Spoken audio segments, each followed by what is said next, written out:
Islam di Kepulauan Cocos, wilayah Australia yang menerapkan syariah Islam dan berpenduduk mayoritas Jawa dan Melayu.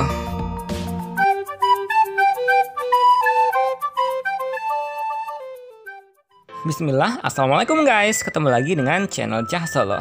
Yuk guys, Kepulauan Cocos. Letak kepulauan ini di sebelah timur Samudra Hindia, di sebelah tenggara Kepulauan Indonesia. Gugus kepulauan ini juga dikenal dengan nama Kepulauan Keling. Meskipun lebih dekat dengan Pulau Sumatera Indonesia, namun Kepulauan Cocos masuk wilayah teritorial Australia. Istimewanya guys, penduduk kepulauan ini mayoritas beragama Islam dan merupakan keturunan Melayu dan Jawa. Sensus penduduk tahun 2005 menunjukkan penduduk kepulauan ini tak lebih dari 1.000 orang. Bentuk fisik tubuh dan dialek berbahasa penduduk mayoritas Kepulauan Cocos sangat khas Nusantara. Agama mereka pun mayoritas Islam.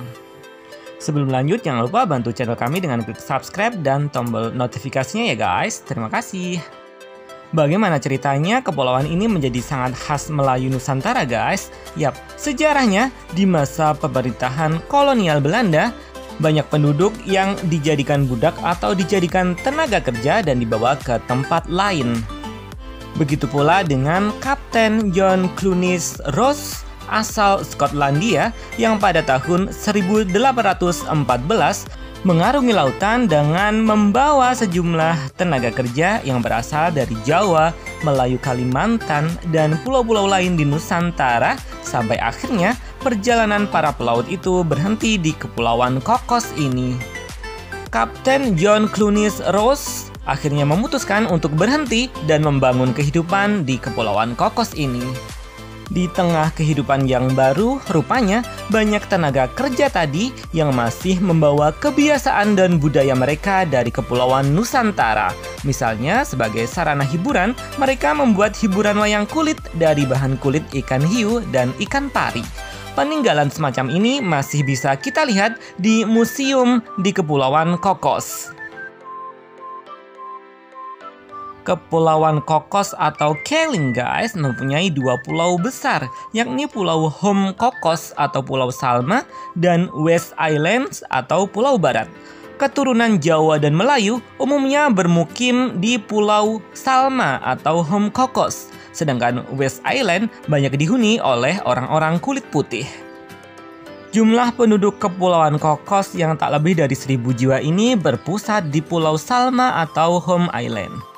Rumah-rumah penduduk terpusat menjadi satu dalam sebuah kampung.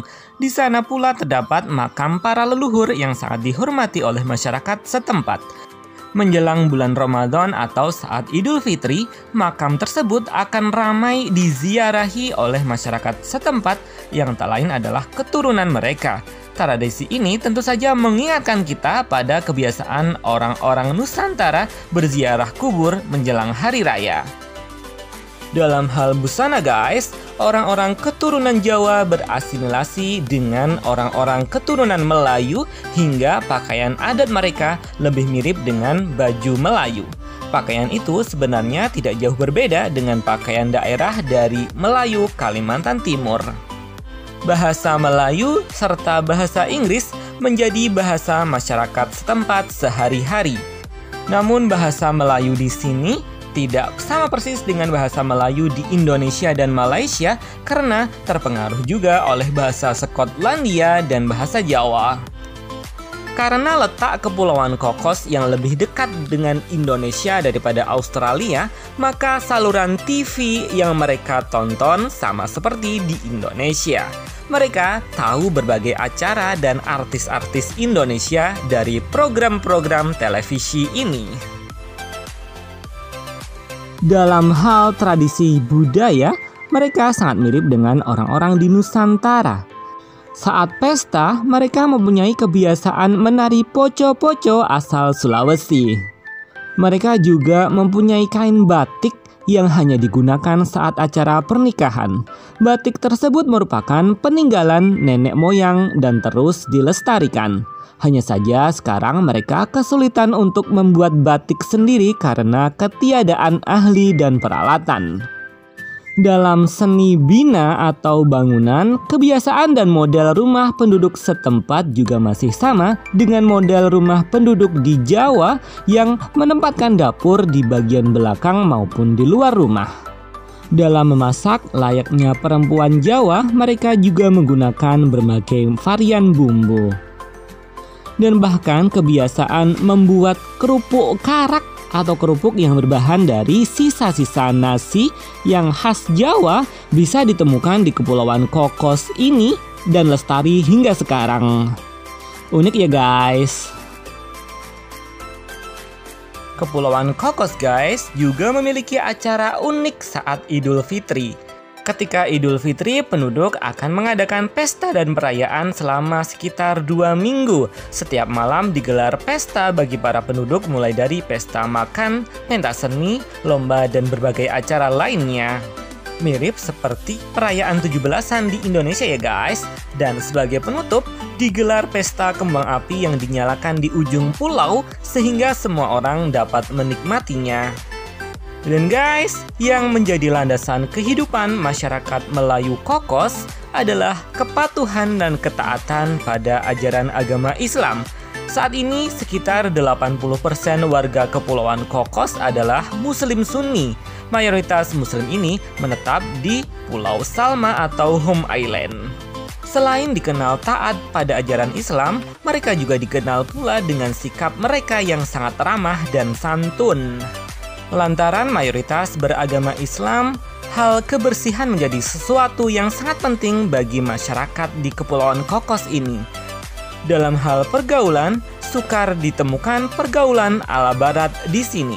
Pernikahan merupakan hal yang sangat penting. Pergaulan bebas dan free sex tidak boleh ada di sini.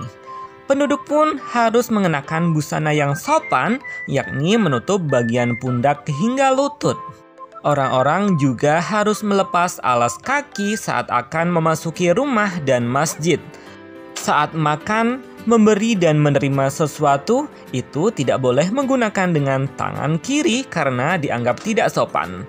Demikian pula saat berjabat tangan hendaknya dengan tangan kanan. Di Pulau Salma atau Home Island, peredaran minuman beralkohol dilarang. Dan di sini juga dilarang menjual daging babi. Dibandingkan dengan masyarakat di wilayah Australia lainnya, penduduk Melayu di Kepulauan Kokos bisa menjadi komunitas percontohan. Obat-obat terlarang sangat jarang ditemukan. Tingkat kehadiran siswa di sekolah juga sangat tinggi. Bahkan sejumlah pengamat memuji komunitas Melayu Muslim di Kokos sebagai orang-orang yang religius, beretika, dan bermoral tinggi serta kuat memegang norma yang mereka yakini.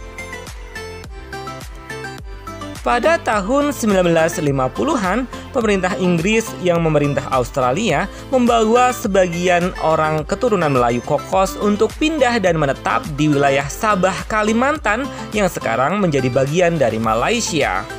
Awalnya yang ikut pindah ke Sabah hanya sekitar 20 orang. Namun, populasi mereka saat ini di Sabah mencapai sekitar 4.000 jiwa yang terpusat di Kampung Kokos, tak jauh dari kota Lahad Datu, Sabah. Jika video ini bermanfaat, like dan share ya. Terima kasih. Thanks for watching ya guys. Alhamdulillah, wallahu a'lam bishawab. Wassalamualaikum warahmatullahi wabarakatuh.